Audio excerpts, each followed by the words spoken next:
नमस्कार. विया मराठीमध्ये सर्वांचं स्वागत आहे. जर तुम्ही अजून विया मराठी चॅनल सबस्क्राईब केलं नसेल तर सबस्क्राईब करा आणि नंतर बेल या आयकॉनवर क्लिक करून अपलोड होणारा नवीन व्हिडिओ सर्वात आधी बघा.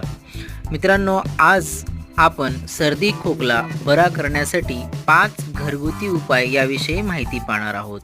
चला तर मग कोणते आहेत ते उपाय बघूयात. पहिला उपाय आहे तो म्हणजे दूध आणि हळद. गरम पाणी किंवा गरम दुधात 1 चमचा हळद घाला. सर्दी खोकल्यात आराम मिळतो.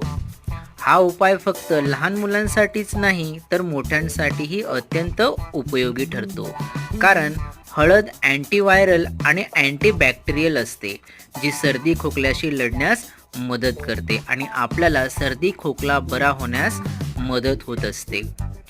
त्यानंतर दुसरा उपाय आहे तो म्हणजे आल्याचा चहा. आपल्याला आल्याचे बरेचसे फायदे माहीत आहेत. आलं हे आपल्याला सर्दी खोकला बरं करण्यासाठी देखील मदत करत असतं. आल्याचा चहा सर्दी खोकल्यात खूप आराम देतो. सर्दी खोकला किंवा ताप येत असेल तर ताजं आलं छान बारीक करून घ्यायचं आणि त्यामध्ये 1 कप गरम पाणी किंवा दूध मिसळून ते गरम पाणी आपण पिऊन घ्यायचं.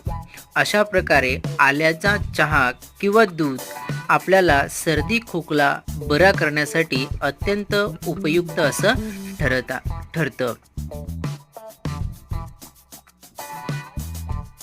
त्यानंतर तिसरा उपाय आहे तो म्हणजे लिंबू आणि मध.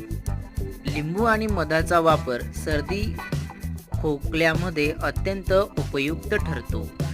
तर करायचं काय, आपल्याला 2 चमचे मधात 1 चमचा लिंबाचा रस 1 ग्लास कोमट पाण्यात किंवा गरम दुधात मिसळून पिऊन घ्यायचंय. यामुळे आपला सर्दी खोकला बरा होण्यास नक्कीच मदत मिळते. चौथा उपाय आहे तो म्हणजे लसूण, की तो प्रत्येक किचनमध्ये 100% असतोच.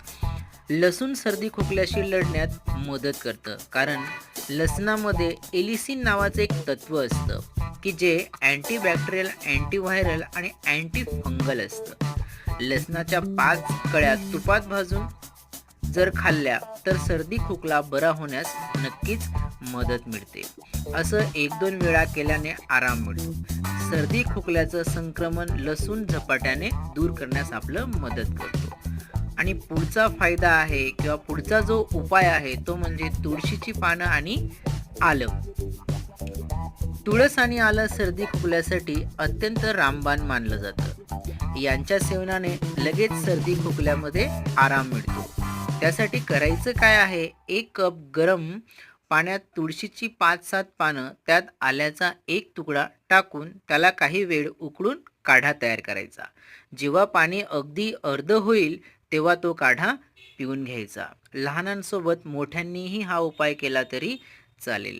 माहिती आवडल्यास नक्की लाईक करा, शेअर करा आणि अशीच नाविन्यपूर्ण माहिती अपडेट राहण्यासाठी विया मराठी चॅनल आजच सबस्क्राईब करायला विसरू नका. धन्यवाद.